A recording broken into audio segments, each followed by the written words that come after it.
हमारे पितृ या पूर्वज कई प्रकार के होते हैं। उनमें से बहुतों ने तो दूसरा जन्म ले लिया और बहुतों ने पितृलोक में स्थान प्राप्त कर लिया है। पितृलोक में स्थान प्राप्त करने वाले हर वर्ष श्राद्ध पक्ष में अपने वंशजों को देखने आते हैं और उस वक्त वे उन्हें आशीर्वाद देते या श्राप देकर चले जाते हैं। आओ जानते हैं कि पितरों को प्रसन्न करने के उपाय। श्रद्धा पूर्वक ब्राह्मण को भोजन कराएं, उनका तिलक करके दक्षिणा देकर विदा करें। बाद में घर के सभी सदस्य एक साथ भोजन करें और पितरों की आत्मा की शांति के लिए प्रार्थना करें। सर्वपितृ अमावस्या के दिन पितरों को शांति देने के लिए और उनकी कृपा प्राप्त करने के लिए गीता के 7वें अध्याय का पाठ अवश्य ही करें। हाथ जोड़कर पितृ गायत्री का 3 बार पाठ कर पितरों का विसर्जन करना चाहिए। पितरों के श्राद्ध तर्पण में तिल, जौ एवं चंदन का प्रयोग होता है। रोली और चावल वर्जित है। इसके अलावा पितरों को सफेद फूल चढ़ाए जाते हैं।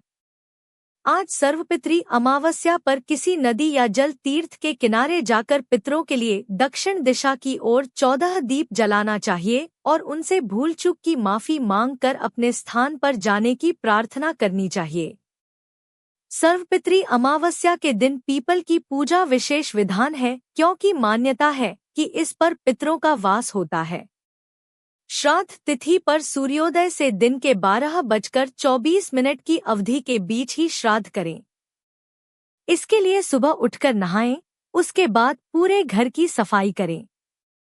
घर में गंगाजल और गौमूत्र भी छिड़के। 3.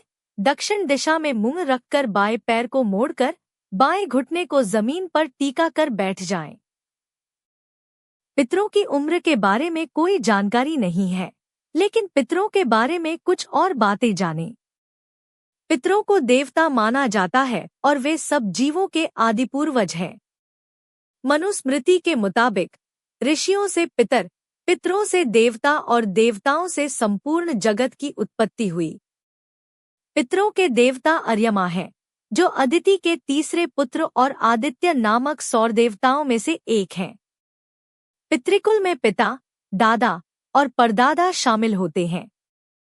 पितृपक्ष में इनकी पूजा की जाती है। पितरों के दर्शन स्वप्न में भी हो सकते हैं।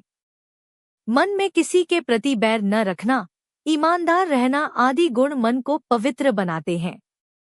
पीपल के पेड़ पर देवी देवताओं के साथ ही पितरों का भी वास होता है। पितृपक्ष में रोजाना पीपल के पेड़ पर दीपक जलाने से पूर्वजों का आशीर्वाद मिलता है। शास्त्रों के मुताबिक पितृपक्ष में जन्मे बच्चे अपने ही कुल के पूर्वज होते हैं। धर्मशास्त्रों के अनुसार पितरों का निवास चंद्रमा के ऊर्ध्वभाग में माना गया है। ये आत्माएं मृत्यु के बाद 1 से लेकर 100 वर्ष तक मृत्यु और पुनर्जन्म की मध्य की स्थिति में रहती हैं। पितृलोक के श्रेष्ठ पितरों को न्यायदात्री समिति का सदस्य माना जाता है। जो मन से सच्चे, साफ और दयालु होते हैं, उन्हें पितरों के दर्शन होते हैं, भले ही स्वप्न में हों।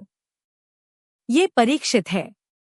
मन में किसी के प्रति बैर नहीं रखना, ईमानदार रहना आदि गुण मन को पवित्र बनाते हैं।